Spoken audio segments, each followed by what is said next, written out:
Selamat datang di GM2 Nusantara. Semoga saudaraku sebangsa setanah air diberikan kesehatan bersama keluarga tercinta, dan semoga yang subscribe, like, comment, and share diberikan kemudahan atas segala urusannya. Amin.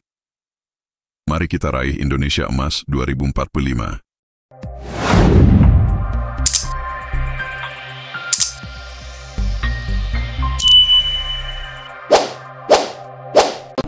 Gus, ini rame masalah merasap. Bagaimana Gus komentarnya Gus? Jadi nasab ini kan istilah untuk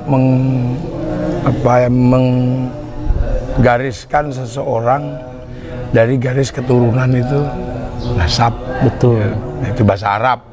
Betul. Jadi menggunakan bahasa Arab.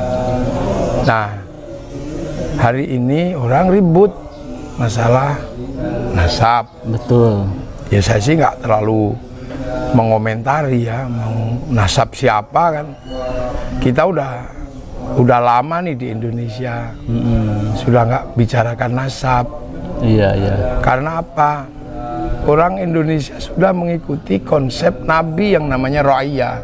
Iya, iya, iya. Kullukum ra'in wa kullukum mas'ulun an ra'iyati, di mana semua orang itu semuanya pemimpin. Iya. Dan harus hidup saling bertanggung jawab antara yang mimpin dan yang dipimpin. Lah konsep itulah yang akhirnya kemudian kita terima menjadi konsep ra'iyah yang dalam bahasa kita disebut rakyat. Iya, oke. Iya, Jadi betul, dan konsep itu udah lebih dulu, lebih datang lebih dulu. Makanya kan dengan konsep ra'iyah kita menyelesaikan estafeta kehidupan dari ya ayuhan nas, hi manusia. Ya pokoknya yang penting bentuknya begini manusia. Kulitnya apa terserah, ini manusia. Nah, ada beberapa kan yang belum selesai di situ. Iya, iya. Orang Afrika belum selesai, masih dianggap yang kulit hitam kelas berapa. Nah, di Amerika rasis masih ada tentang warna kulit, tentang apa, itu problem manusia. Betul. Ini kita udah selesai di situ. Ya. Kita menyelesaikan, udah nggak ada problem-problem di situ kita. Betul, betul. Ya. Yang kedua, inna khalaqnakum min dzakari wa unsa. Aku bikin kalian laki-laki dan perempuan. Di beberapa tempat urusan perempuan ini belum selesai. Ya, setuju, Belum setuju. selesai. Di Arab berarti ya? Terutama di Arab masih belum selesai. Perempuan nggak boleh begini, nggak boleh begini. Kita sih udah selesai. Iya, iya. Udah sekolahnya sama, mondoknya sama, bekerja juga sama. Artinya supremasi perempuan di Indonesia sudah sampai di titik seperti yang dikehendaki. Ya, Tapi Kartini ya. iya, tapi tutup aurat tetap kan iya, gitu. Sholat ya tetap di belakang Laki-laki. kan gitu nggak? Itu kan konsep. Tapi kalau dalam kehidupan kita sih udah clear. Nah, inna khalaqnakum min dzakari wa unsa udah beres di sini, di beberapa negara belum beres. Setuju. Wa ja'alnakum syu'uban wa qabaila. Aku bikin kalian berbangsa-bangsa, bersuku-suku. Kita juga udah beres di situ. Iya. Udah beres nggak? Kamu sukunya apa? Nggak. Di beberapa negara sih belum beres. Udah beres. Terutama di Timur Tengah juga belum beres. Iya. Kesukuan, ke apa belum beres. Makanya cita-cita yang ditulis di dalam Al-Quran, inna akramakum indallahi atqakum, kita udah bisa di situ. Jadi orang yang terbaik itu adalah orang yang paling bertakwa. Iya. Yang bertakwa, jadi orang yang dekat dengan Tuhan lah itu orang terbaik. Yang mengabdikan dirinya terbaik. Dan di sini konsep itu tidak pernah berubah. Dari zaman sebelum zaman prasejarah ya. Iya. Orang Nusantara ini selalu menempatkan Tuhan di tempat tertinggi. Iya. Kapitayan, Sang Hyang Toyo. Ini orang tertingginya adalah yang mengerti agama, yang mengerti Tuhan. Sehingga Brahmana, animisme, ya? dinamisme. Setelah itu Brahmana. Tertinggi kastanya, raja kastanya masih kalah sama Brahmana. Iya. Terus kemudian setelah itu ya orang yang paling mulai ya orang yang bertakwa. Sekarang mayoritas Islam juga di situ. Jadi kita belum pernah menempatkan Tuhan itu di kelas 2 di sini. Iya. Jadi kalau Indonesia diberkati Tuhan belum pernah menempatkan Tuhan di level kedua. Iya. Dan begitu jadi negara, kita juga meletakkan Tuhan tertinggi, ketuhanan Yang Maha Esa. yang Maha Esa. Jadi Tuhan selalu tertinggi. Iya. Kan? Makanya karena Tuhan tertinggi, proses di sini juga sama, menggunakan konsep di mana Tuhan itu tertinggi. Konsep ra'iyah. Ra'iyah itu rakyat. Rakyat itu siapapun bisa terlibat di situ. Mau sukunya apa, mau agamanya apa. itu sudah tidak lagi dipersoalkan. Makanya bisa mimpin, bisa dipimpin. Loh, makanya kan kemudian konsep kebersamaan itu di sini menjadi musyarakah, hidup dalam persekutuan, saling berbagi. Kalau iya musyarakah dulu. Musyarakah dulu ya. Yang ini dengan bahasa masyarakat itu. Jadi konsep ra'iyah itu sudah berlaku di sini. Kita bukan people. People itu vox populi, vox dei, suara mayoritas, suara Tuhan. Begitu dia mayoritas, dia diktator mayoritas. Makanya khilafah, Ikhwanul Muslimin nggak cocok dengan konsep ra'iyah ini. Kita sudah kita bukan komunis. Komunis itu proletar. Proletar itu begitu dia mayoritas, diktator proletariat. Nah kita ini ra'iyah selalu di tengah gini. Nah ra'iyah itu kalau ngumpul berbeda-beda, ya silakan. Maka terjadilah konsep namanya musyarakah. Musyarakah itu dalam bahasa kita menjadi masyarakat. Ya kan, masyarakat inilah sudah disepakati menjadi kebersamaan. Saya Islam ngajarin sholat sampai di situ. Tapi sholat itu nutup aurat. Saya nggak ngerti deh urusan tutup aurat. Yang mengerti itu pabrik kain. Pabrik kainnya Cina. Jadi pabrik kainnya itu Cina. Makanya begitu kita musuhin Cina, ya kita bisa jadi nggak pakai baju nanti. Nggak pakai sarung. Ya kan? Kita wudu pakai air. Air ini dia ngurus, namanya pabrik pipa sama pabrik sanyo. Makanya kita juga nggak anti industri. Kita haji ke bank karena pilotnya nggak mau menerima cash. Nah kita ngaramin bank nggak jadi haji dong. Nah kalau orang Arab ngaramin bank nggak ada masalah. Dia bisa pergi pakai unta. Kalau kita harus diurus oleh pesawat. Nah ini namanya musyarakah, hidup bersama, selaras dengan konsep Al-Quran ya. Konsep Al-Quran. Jadi implementasi konsepsi ketuhanan dan Al-Quran itu sebetulnya Indonesia lah yang sudah berlaku. Sudah berlaku. Makanya kalau kemudian kamu mau membangun konsep hidup bersama, pakailah konsep Al-Quran, wasyawirhum fil amri, bermusyawarahlah. Ketika bermusyawarah, ya apa yang ada di dalam ra'iyah bisa terlibat. Mas Yusuf mau jadi DPR, ya nggak apa-apa, yang penting daftar. Bukan anak siapa, nasab siapa. Enggak.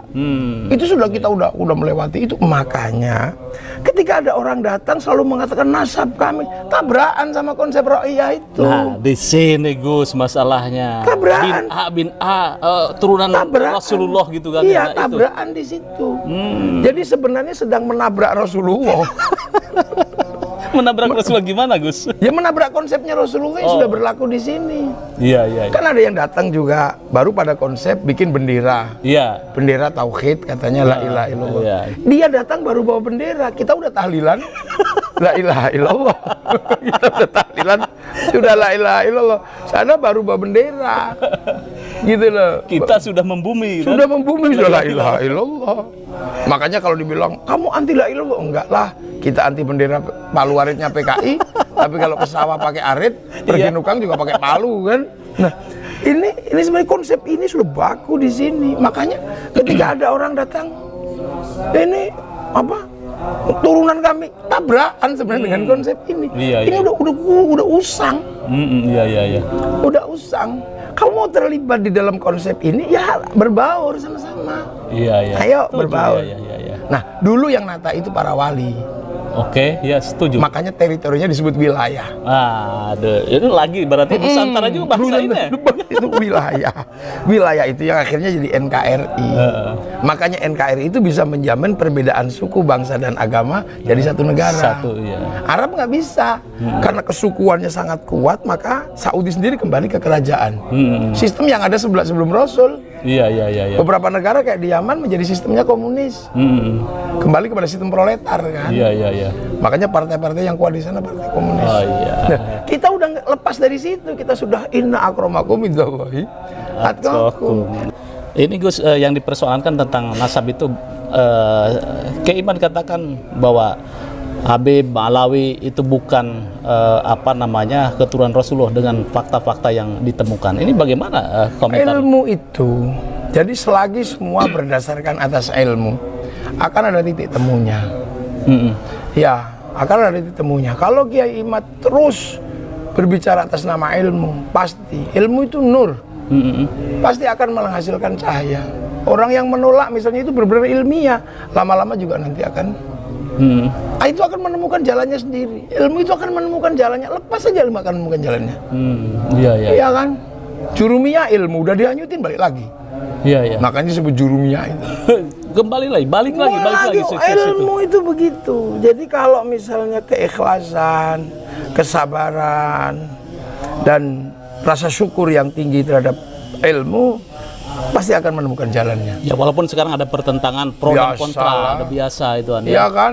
Cantik aja yang general aja orang bisa marah dibilang nggak cantik. Padahal cantik itu faktual. Iya. Iya kan? Jadi Kiai Imad jalan terus gitu ya. Ya Kiai Imad jalan, yang Habibnya juga jalan, yang nolak terus sampai nanti ada ujungnya kok. Di beberapa negara ketemu ujungnya. Iya. Iya kan? Betul. Ketemu ujungnya nanti, apakah ujungnya itu penelitian nasab secara ilmiah? Karena ilmunya ilmu sejarah kok. Iya, tes DNA gitu kan. Iya, nanti juga akan ketemu lah fase itu. Ya, fase itu ya. Iya, fase itu ya siap-siap aja gitu kan. Fase itu pasti akan ada. Ini ilmu nggak bisa. Dukun dulu juga habis. Karena kalah sama ilmu. Iya. Saya ini dulu dikenal. Orang datang, Gus Banser, minta bagaimana nempeling pecah gitu. Iya.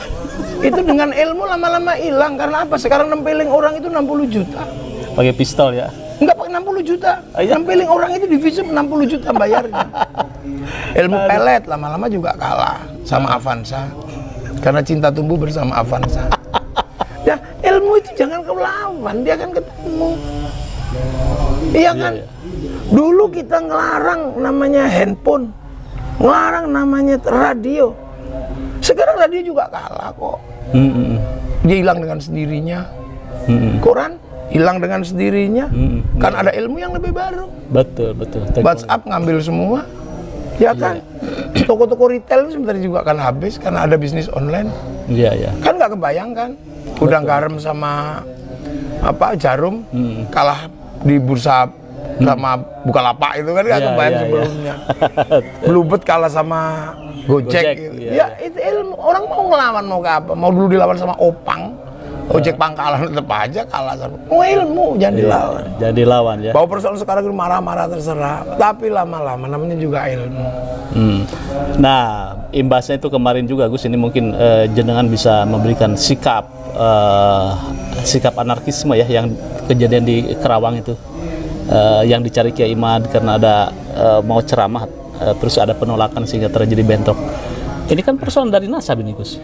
Lah yang nolak itu yang tidak punya nasab, yang rame-rame itu kan yang nggak punya nasab. Sama kan?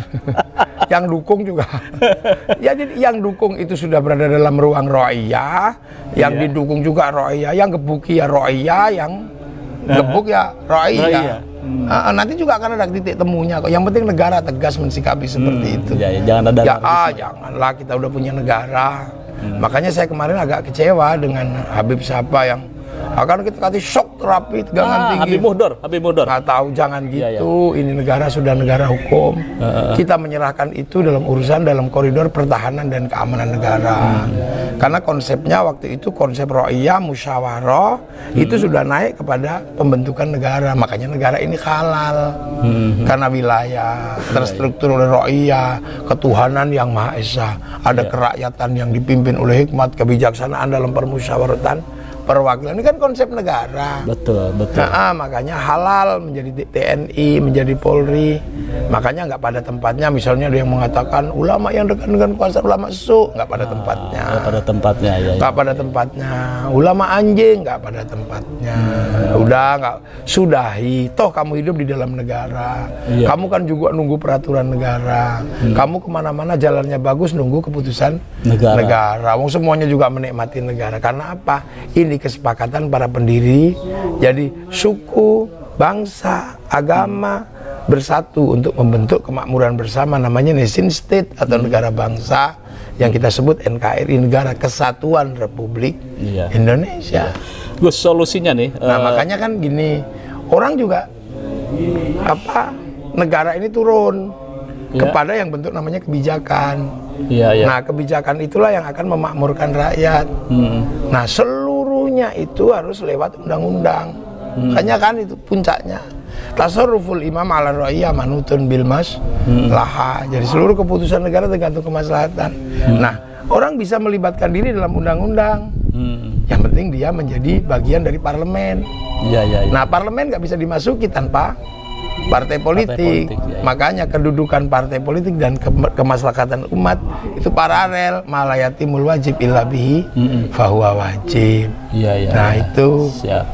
Ya, jadi solusinya yang suka marah-marah atau sok tegangan tinggi itu ya, itu solusinya seperti apa, Gus? Ya solusinya. Sarannya. Ya, kalau solusi terbaik membaca kembali konsep-konsep yang dibikin oleh Rasulullah. Baca kembali konsep ra'iyah, baca kembali konsep musyarakah masyarakat, baca kembali konsep musyawarah. Itu semua adalah konsep-konsep baku yang pernah dicita-citakan oleh Rasulullah. Dan kita menerapkan itu di sini. Maka bagi yang belum menyelesaikan urusan itu, selesaikan dulu dong kesukuanmu, kefanatikanmu, selesaikan. Nanti baru kita bisa duduk dalam konsep wasyawirhum fil amri, bermusyawarah dalam segala urusan tanpa harus nanya kamu anaknya siapa, kamu sukunya apa, tanpa harus nanya itu. Jadi ada orang-orang yang memang belum selesai di urusan itu. Ya, baik, ini luar biasa nih. Kalau kata Bung Karno, Islam itu tidak mengenal aristokrasi. Betul ya, Gus ya? Ya, semua seperti itu.